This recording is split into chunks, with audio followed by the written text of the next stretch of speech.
4 años después de que el mundo conociera del primer caso de COVID-19, muchas personas reportan secuelas persistentes, no solo propias del contagio del virus, sino de las vacunas. Hoy en Código Médico analizamos este tema, Cindy.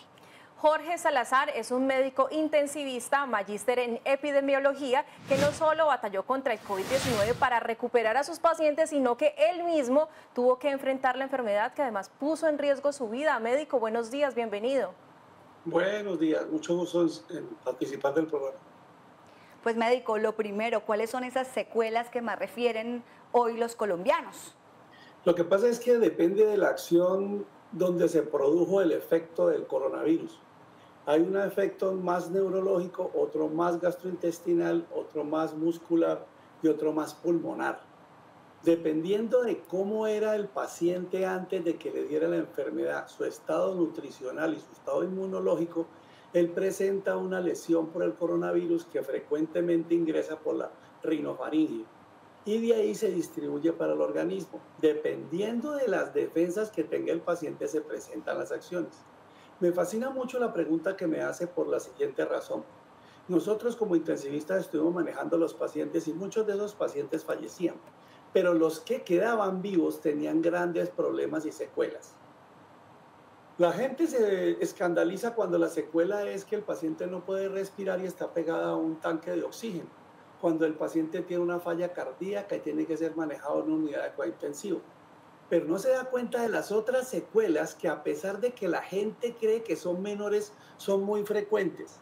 El 16% de las personas que tuvieron COVID quedan con pérdida de la memoria. El 25%, o sea, 1 de cada 4, quedan con ansiedad y depresión. Y eso los afecta porque los lleva a incapacidad para trabajar. La gente, cuando no se mueve por los dolores articulares, entonces se queda acostada. Al quedarse acostada hace sarcopenia. ¿Qué es sarcopenia? Que el musculito pierde fuerza y se altera la función para caminar. Muchos de los pacientes con COVID han quedado con caminador, con problemas de estabilidad, con taquicardia, con problemas de la atención. Ese problema de la atención que se presenta en el 27% de los casos es muy importante porque muchas de las personas que están trabajando, cuando pierden el problema de atención en su trabajo, eso les lleva a angustia y a bajo rendimiento. Además, 2 secuelas que son muy frecuentes y que la gente las minimiza porque le da hasta vergüenza de decir que la tiene, son la anosmia, que no huele nada, 20% de los pacientes, 1 de cada 5, y la ageusia, que es que no le sabe a nada las cosas. Entonces, imagínese, usted va a comer un alimento, el alimento llega hasta la boca, el olor le da la sensación de agrado o de desagrado a la persona y después usted lo ingiere. Imagínese si usted no puede hacer ninguna de esas 2 cosas y queda con esa lesión. Médico, La que me llama la atención es la disnea, ¿cierto? Cuando llega usted a consulta con el médico y le dice, doctor, me siento ahogado, siento que tengo que parar, tengo que respirar o tengo falla cardíaca. Algunas de esas fallas cardíacas se devuelven porque son problemas de hiperinflamación durante la infección del coronavirus.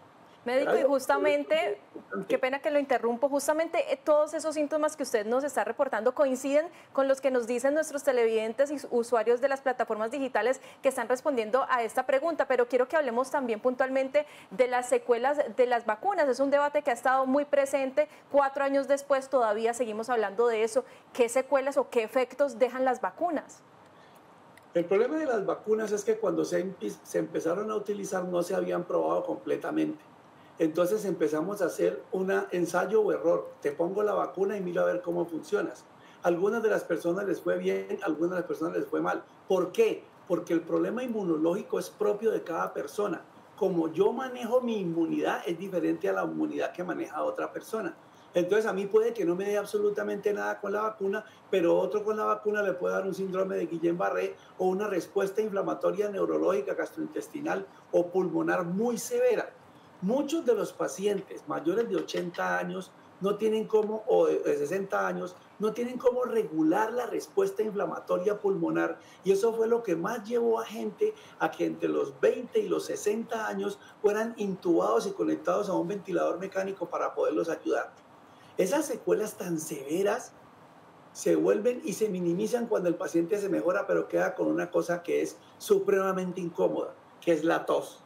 Y la tos se presenta en el 21% de los pacientes que han tenido COVID. Yo, por ejemplo, tuve 3 COVID. El primero fue muy severo, pero no alcanza a llegar a la unidad de cuidado intensivo, y los otros 2 fueron muy suaves. Y le aseguro que el tercer COVID que tuve fue después de la vacuna. Bueno, médico, pues muchísimas gracias por haber aceptado esta invitación, por hacer parte del Código Médico de Telepacífico Noticias. Quiero decirle que también tuve COVID, me puse la vacuna y por ahí me da taquicardia. Seguramente es una de las secuelas, como usted bien lo señala. De nuevo, mil gracias.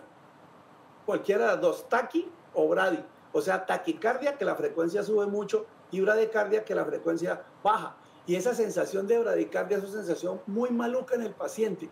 Pero imagínate que usted está comiendo un helado y lo agarra una taquicardia. Es supremamente molesto, tanto la bradi como la taqui.